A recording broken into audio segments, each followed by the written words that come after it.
Hello friends, मैं पूजा शर्मा स्वागत करती हूँ आपका पूजा शर्मा क्लासेस में। उम्मीद करती हूँ आप सब अच्छे होंगे और आपके माता पिता भी स्वस्थ होंगे। तो चलिए, आज हम संस्कृत में संधि डिस्कस करेंगे। हमने आज हिंदी में भी संधि को डिस्कस किया है और आज हम संस्कृत में भी संधि को डिस्कस करेंगे। ठीक, मैंने कई वीडियोज़ बनाई हैं, उनमें अन्य चैप्टर को भी क्लियर किया है। तो आपने अभी उनको नहीं देखा है तो मैं आपको डिस्क्रिप्शन में उनकी लिंक दे दूँगी, तो आप वहाँ से देख लेना। ठीक, और हम यूपी टेट के लिए बेहतरीन रणनीति के साथ सिलेबस को कंप्लीट करा रहे हैं। ठीक, और आप अपने सिलेबस को अभी से कंप्लीट कीजिए। ठीक, एग्ज़ाम आने से पहले आपका सिलेबस एक बार कंप्लीट हो जाना चाहिए। उसके बाद आप प्रैक्टिस करेंगे, फिर जब दोबारा आपका एग्ज़ाम होगा फिर दोबारा से हम इसी सिलेबस को दोबारा से एक बेहतरीन तरीके से और भी अच्छी रणनीति बनाकर उसे दोबारा भी हम उसे पढ़ेंगे। ठीक, तो अभी से आप हमारे साथ तैयारी में लग जाइए और अपनी तैयारी को मजबूत बनाइए, अपने हाथों से नोट्स बनाइए और उन्हीं का आप बार बार रिवीजन कीजिए, तो आपकी तैयारी है वह बेहतरीन हो जाएगी। ठीक, तो आप हमारे साथ अभी से जुड़ जाइए और अपनी तैयारी को बेहतर करिए। ठीक, आपने चैनल को सब्सक्राइब नहीं किया है तो चैनल को सब्सक्राइब कर लेना और बेल आइकन को प्रेस कर लेना, जिससे आने वाली वीडियो का नोटिफिकेशन आपको मिल जाएगा। ठीक, हम बेहतरीन रणनीति के साथ अपनी तैयारी को स्टार्ट कर दिए हैं, तो आप भी हमारे साथ अब जुड़ जाइए। ठीक, चलिए, बहुत ही बिल्कुल सरल भाषा में मैंने संस्कृत के चैप्टर्स को कराया है। आपकी बिल्कुल अच्छे से समझ में आ जाएगा। आपको संस्कृत बिल्कुल भी नहीं आती होगी ना, अब समझ में आने लग जाएगी।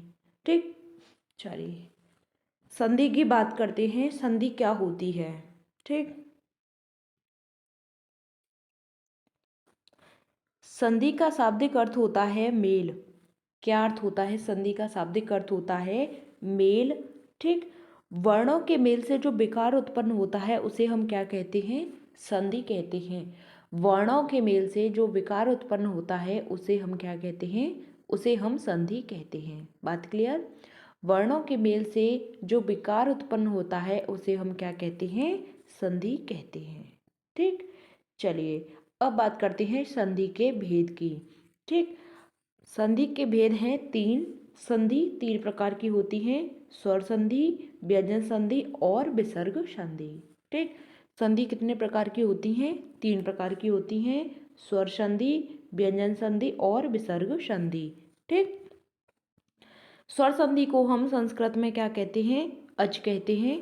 संस्कृत में स्वरों को हम क्या कहते हैं? अच कहते हैं। और व्यंजन को हम क्या कहते हैं? हल कहते हैं।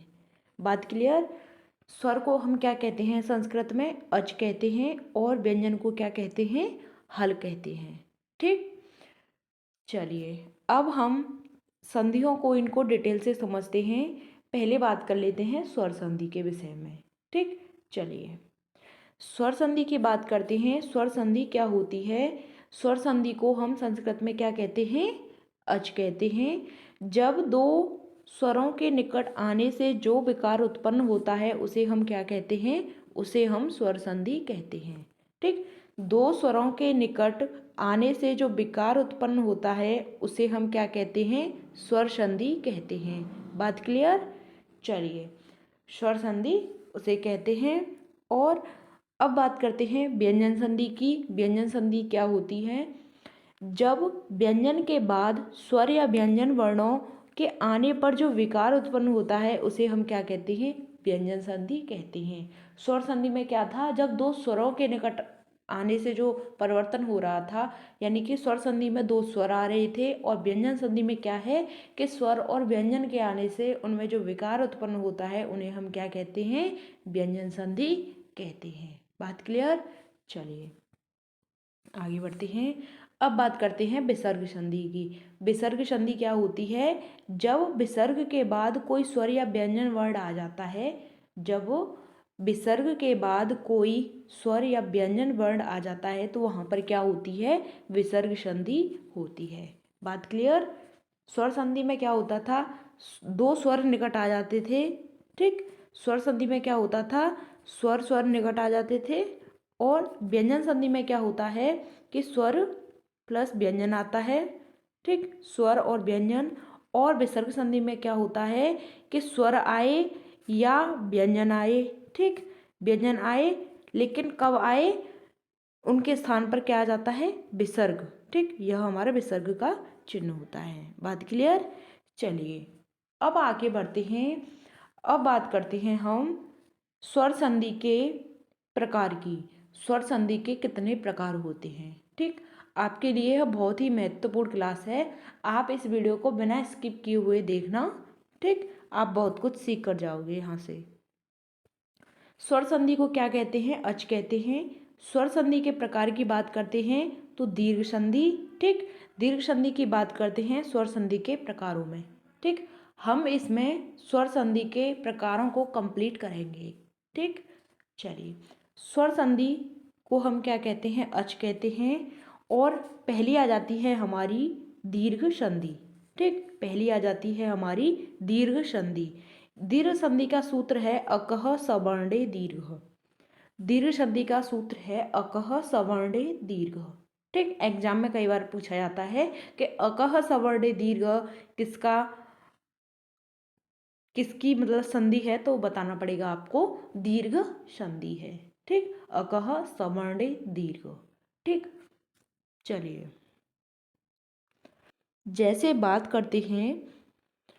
करते हैं जैसे अकह सवर्णे दीर्घ की, कि अकह सवर्णे दीर्घ यह है क्या। अकह क्या है, हमारा प्रत्याहार है। अक के अंतर्गत हमारे क्या आते हैं, अच के अंतर्गत क्या आते हैं, हमारे सारे स्वर व्यंजन आ जाते हैं। स्वर की संख्या संस्कृत में कितनी होती है, 9 होती है, ठीक। और हमारे स्वर आ जाते हैं अच के अंतर्गत। और अकह सवर्णे दीर्घ, तो अकह मैंने आपको प्रत्याहार बनाना सिखाया था, आपने अभी उस वीडियो को नहीं देखा है तो उसे देख लेना, ठीक, मैं आपको लिंक डिस्क्रिप्शन में दे दूंगी, ठीक। अकह प्रत्याहार में 5 वर्ण आते हैं, ठीक। अकह मैंने आपको प्रत्याहार भी बनाना सिखाया था, ठीक, आपको संस्कृत में यह समझने हैं। अकह प्रत्याहार में कितने वर्ण आते हैं, 5 आते हैं, ठीक। कौन कौन से आते हैं, आ, आता है, और ई आता है, उ, रि और हमारा आता है लरा, ठीक। अकह तो हमारा ऐसे बन गया स्वर में अ ई उ रि यह हमारे अकह, ठीक है। और उसके बाद बात करते हैं सवर्णे की। सवर्णे में क्या होता है कि सवर्ण यानी कि अ ई उ ल आने पर हमारा क्या बन जाता है, सवर्ण बन जाता है, ठीक, क्या बन जाता है, हमारा सवर्ण बन जाता है। बात क्लियर। और इसमें क्या होता है, दीर्घ का क्या होता है, आदेश हो जाता है, ठीक, यानी कि इन सब वर्णों में क्या हो जाता है, दीर्घ का आदेश हो जाता है, तो हमारी क्या बन जाती है, दीर्घ संधि, ठीक। आपको ऐसे समझ में नहीं आ पाई होगी तो मैं आपको बिल्कुल सरल भाषा में समझाऊं, जहां पर आपको आ दिख जाए, ठीक, बड़ी ई दिख जाए, यानी कि दीर्घ का मतलब होता है बड़ा। दीर्घ का मतलब क्या होता है, दीर्घ का मतलब होता है बड़ा, ठीक। जहां पर आपको बड़ा दिख जाए उसका मतलब होता है दीर्घ, ठीक। जैसे एग्जाम्पल आ, ई, उ, बड़ा ऊ, ठीक, बड़ा ऊ, आ ई उ, और आपको इस तरीके के वर्ण दिख जाते हैं, वहां पर आपका क्या होगा, दीर्घ संधि होगा। बात क्लियर। जैसे एग्जाम्पल की बात करते हैं आ ई उ की, कि यह किस तरीके से प्रयोग होंगे, हमें कैसे समझ में आएंगे कि यहाँ पर आ ई उ यह वर्ण हमें दिखाई दे रहे हैं, तो हम कैसे पहचानें, ठीक। आपका यह डाउट होगा कि हम कैसे पहचानें कि यह दीर्घ संधि है।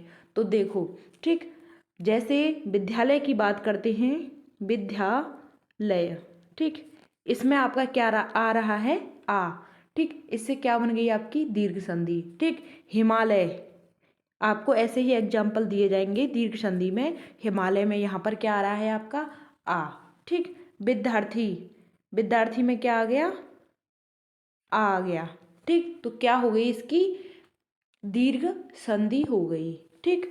और ई की बात करते हैं, यह तो हमने आ की बात कर ली, अब ई की बात करते हैं, बड़ी वाली ई की। इसका होता है जैसे भानुदय, ठीक, भानुदय। और एग्जाम्पल, ये तो हमारा ऊ का हो गया एग्जाम्पल, ऊ का भानुदय, बड़ा ऊ का, ठीक। ई की बात करते हैं जैसे रविंद्र, रविंद्र, ठीक। रविंद्र में हमारा क्या हो गई, ई बन गई, ठीक। यहाँ हम इससे ई से पहचानेंगे, यहाँ पे ऊ से पहचानेंगे। तो यही तरीका है इन्हें पहचानने का। बात क्लियर। जैसे आपको ई में आपको दे दिया जाए कपीस, मुनीस, ठीक, मुनीश, ठीक। और आपको दे दिया हरीश, नदीश, ठीक। तो इसी तरीके से आपको दे दिए जाएंगे और आपसे पूछा जाएगा कि इनमें कौन सी संधि है, तो आपको बतानी है इनमें दीर्घ संधि है। बात क्लियर। चलिए आगे बढ़ते हैं।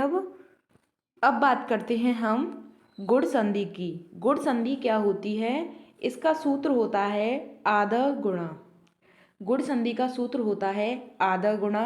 जैसे बात करते हैं हम गुण संधि में, हमने क्या पढ़ा था, हमने पढ़ा था कि गुण संधि में क्या आती है, एक मात्रा आती है।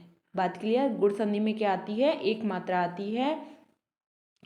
तो इसमें हम जैसे एग्जाम्पल लेते हैं, कैसे समझेंगे कि आप इसमें गुण संधि है, इसका सूत्र आप याद कर लेना, आधा गुणा, यह इसका सूत्र है। और जैसे एक मात्रा आती है, हम एग्जाम्पल लेते हैं महोत्सव, ठीक। महोत्सव में क्या आ रही है, एक मात्रा आ रही है, तो यह हमारी क्या बन जाएगी, गुण संधि बन जाएगी। बात क्लियर। चलिए अब बात करते हैं जैसे परोपकार। परोपकार में क्या आ रही है, एक मात्रा आ रही है, तो इसमें क्या हो जाएगी, गुण संधि हमारी हो जाएगी। जैसे बात करते हैं सुरेश की, सुरेश में हमारी क्या हो गई, गुण संधि। और रमेश, रमेश में हमारी क्या हो गई, गुण संधि हो गई। दिनेश में गुण संधि।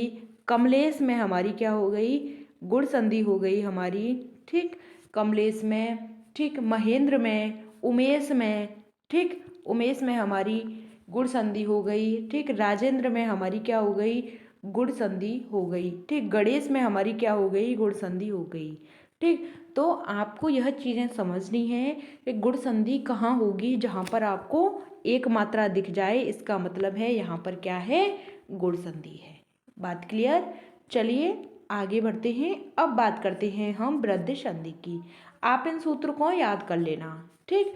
अब बात करते हैं गुण संधि की, वृद्धि संधि की। वृद्धि संधि क्या होता है, इसमें गुण संधि में हमने क्या पढ़ा था, एक मात्रा आ रही थी, और वृद्धि में बात करते हैं जब वृद्धि होती है तो वहाँ पर क्या आ जाती हैं, दो मात्राएं आ जाती हैं।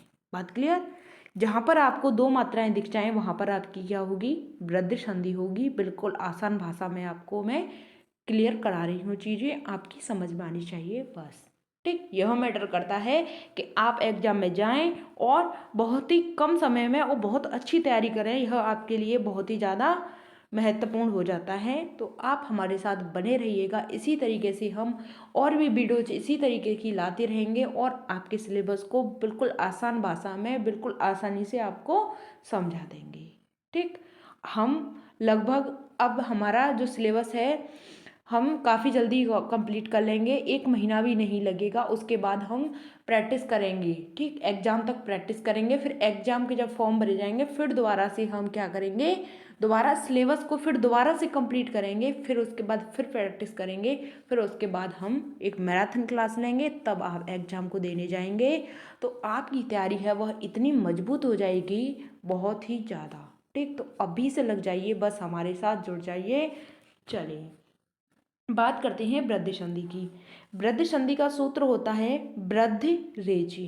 क्या होता है, वृद्धि रेचि, यानी कि इसका सूत्र होता है वृद्धि रेचि। वृद्धि की बात कर रहा है, जैसे इस तरीके के इसमें शब्द आते हैं। जैसे अब बात करते हैं हम एग्जाम्पल की। एग्जाम्पल में बात करते हैं जैसे लतेशा, लतेशा, यह हमारा क्या हो गई, दो मात्राएं आ रही हैं, तो हमारी क्या बन गई, वृद्धि संधि, ठीक। अब बात करते हैं तत्रैव। तत्रैव बोलते हैं ना, तत्रैव। तो इसकी क्या हो गई, वृद्धि संधि। एक एक, एक एक में क्या हो गई, वृद्धि संधि। ठीक, अब बात करते हैं महोषधि की। महोषधि में क्या हो गई, हमारी दो मात्राएं आ रही हैं तो वृद्धि संधि। ठीक, वनौषधि में दो मात्राएं आ रही हैं, वनौषधि में दो मात्राएं आ रही हैं तो क्या हो गई, हमारी वृद्धि संधि हो गई। ठीक, दैव और दार्यम, इस तरीके से हमारे शब्द होते हैं संस्कृत के, उनमें जहाँ पर आपको दो मात्राएं दिख जाएं वहाँ पर क्या होगी, वृद्धि संधि होगी। बात क्लियर, तथैव दिख जाए, ठीक, ममेम दिख जाए। ठीक, चलिए यहाँ तक बात क्लियर। अब आगे बढ़ते हैं। चलिए अब बात करते हैं यड़ संधि की। यड़ संधि में क्या होता है, सिंपल सा मैं आपको बता दूं, जहाँ पर य, र, ल और व शब्द दिख जाएं और इनके आगे कोई भी शब्द है वह आधा दिख जाए, यानी कि आधा दिख जाए कोई भी वर्ण, तो उनकी क्या होगी, यड़ संधि होगी। बात क्लियर। जैसे अब बात करते हैं हम इत्यादि की। इत्यादि में हमारा क्या हो गई, यड़ संधि। जैसे य के आगे हमारा त लग गया तो इसमें क्या हो गई, आपकी यण संधि हो गई। ठीक, अब बात करते हैं मध्वरी की। ठीक, मध्वरी, व के आगे क्या आधा लग गया, ध लग गया, तो इसमें हमारी क्या होगी, क्या होगी, यण संधि होगी। बात क्लियर। कुछ ऐसे ही एग्जाम्पल और भी आप देख लेना। ठीक, तो इसी तरीके के जो वर्ण होते हैं उनमें क्या होती है, यण संधि होती है। बात क्लियर। चलिए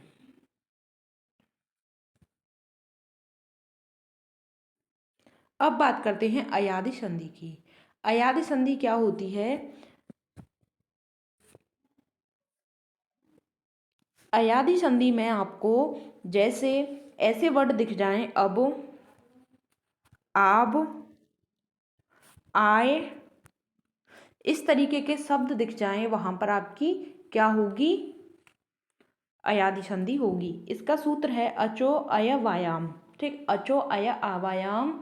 ठीक, इसकी यह क्या है, सूत्र है। इसमें हम जानेंगे कि जैसे अय आब इस तरीके के शब्द क्या होते हैं। इसमें क्या होता है कि ज़्यादातर 3 अक्षर के यह बने होते हैं। ठीक, 3 अक्षर के यह बने होते हैं, आपको यह पता होना चाहिए। जैसे बात करते हैं नयन की, नयन। ठीक, पवन, पावक, नायिका। ठीक, नायिका और नायक, इस तरीके के इसमें शब्द आते हैं तो उनकी क्या हो जाती है, हमारी अयादि संधि हो जाती है। बात क्लियर। चलिए अब बढ़ते हैं हम आगे। अब आ जाती है हमारी पूर्व रूप संधि। पूर्व रूप संधि की बात करते हैं। इसका जो सूत्र होता है, एड़ पदा दंता दति। ठीक, एड़ पदांता दति, यह इसका सूत्र होता है। इसका मतलब होता है जब पदांत ए या ओ के बाद ह्रस्व अ आए तो अ को हम क्या कहते हैं, अ हमारा क्या हो जाता है, पूर्व रूप हो जाता है। अ का मतलब होता है हमें किसी भी हमें एग्जाम्पल दिया जाएगा तो हमें किससे पहचाना है, यहाँ पर अ आ जाता है। इसे भी हम एस टाइप के, इसको हम क्या बोल देते हैं, अ, क्या बोलते हैं इसको, अ। जहाँ पर आपको इस तरीके का साइन दिख जाए, इस तरीके का साइन दिख जाए आपको, तो आपको वहाँ पर क्या लगानी है, पूर्व रूप संधि। बात क्लियर। जैसे बात करते हैं आपको बाल के अपी, बाल के अपे। ठीक, जहाँ पर अ का साइन दिख जाए वहीं पर आपकी क्या होगी, पूर्व रूप संधि। ठीक, बाल के अपी, यह एस का जो निशान बन जाता है यह क्या हो जाती है, हमारी पूर्व रूप संधि। जैसे और भी एग्जाम्पल लेते हैं, जैसे नमोस्तु, नमो, नमोस्तु। ठीक, तो हमारा अ के स्थान पर क्या आ गया, यह, तो यही हमारा क्या है, पूर्व रूप है। ठीक, को पे। ठीक है, को अपे, तो हम इसे इस तरीके से लिखेंगे, को अपे। ठीक, इस तरीके के शब्द दिख जाए वहां पर आपकी होगी पूर्व रूप संधि। अब बात करते हैं पररूप संधि की। पररूप संधि होती है वह क्या होती है, ठीक, इसका जो सूत्र होता है वह होता है एड़ी पर रूपम। एड़े पर रूपम। ठीक, इसमें क्या होता है, अकारांत उपसर्ग के बाद ए या ओ से प्रारंभ होने वाली धातुओं को हम क्या कहते हैं, पर रूप कहते हैं। जैसे बात करते हैं हम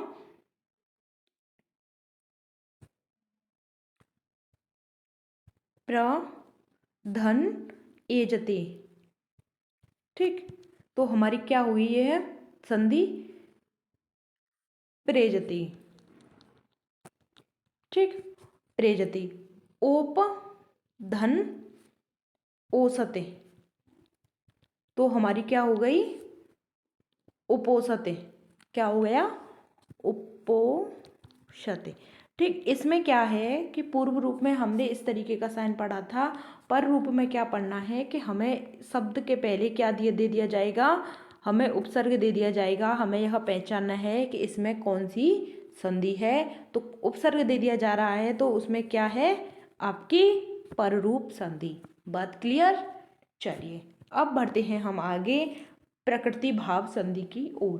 प्रकृति भाव संधि क्या होती है, इसमें क्या होता है कि प्रकृति भाव का अर्थ होता है कि कोई भी संधि न होना, यानी कि जैसी है वैसी ही रहना।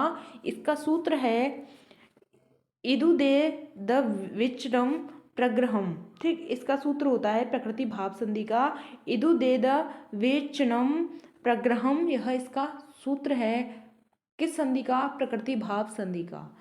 ठीक, इसका मतलब होता है कि कोई संधि न होना, जैसी है वैसी की वैसी ही रहना। जैसे हरि ऐतो, एग्जाम्पल में आपको दे दिया जाएगा हरि धन ऐतो, तो आपको बताना है इसका, यह ऐसी है तो वैसी ही रहेगी, हरि ऐतो जैसी है वैसी ही लिखी जाएगी। ठीक, हरि धन ऐतो हरि तो। ठीक, और जैसे विष्णु धन इमो, विष्णु धन इमो, तो आपको क्या लिखना है इसका, विष्णु विष्णु विष्णु इमो। बात क्लियर। ठीक, चलिए हमने यहाँ तक अब संधियों को कंप्लीट कर लिया है। ठीक, फास्ट रिवीजन कर लो।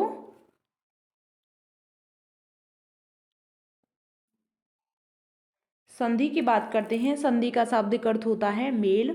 ठीक, वर्णों के मेल से जो विकार उत्पन्न होता है वह हमारा क्या कहलाता है, संधि कहलाता है। बात क्लियर। संधि के भेद होते हैं स्वर संधि, व्यंजन संधि और विसर्ग संधि।